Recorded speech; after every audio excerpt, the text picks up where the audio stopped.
আমরা শুধু ceramic, AC আর মসজিদের জায়গা প্রশস্ত করে 2-3 তালা করার জন্য আমরা সুদী, ঘুষখোর, লম্পট, দুশ্চরিত্রকে আমরা মসজিদের সভাপতি বানাই।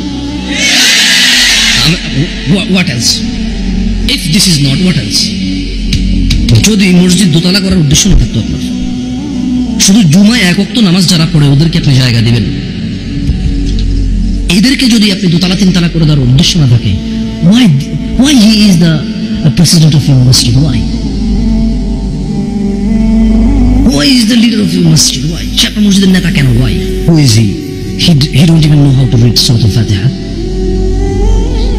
Even okay, Surah Al-Fatiha না জানা কোনো দোষের কিছু না, কারণ আপনি যদি কেউ শেখার চেষ্টা থাকে এবং শুরু করে শেখার, সূরাতুল ফাতিহা কোরআনুল কারীম না জানা কোনো দোষের কিছু না, যদি সে শেখার চেষ্টায় নিজেকে নিবেদিত করে এবং শিখতে শুরু করে।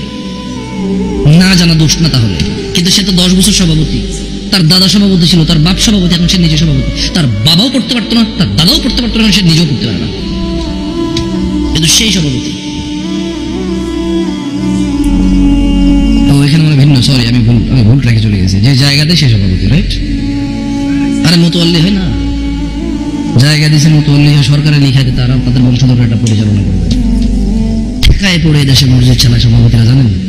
ঠেকায় পড়ে লিখে সরকারে লিখে দেয় তো, বাপ দাদার থেকে করে গেছে, জায়গা জমি ওরা দিয়েছে, মানিজ্যতের বিষয়, বিয়ে সাথে দিতে জায়গায় জায়গায় বিচার টিচার করতে কাজে আসে, তো ঠেকায় পড়ে দেশের সভাপতি হয়।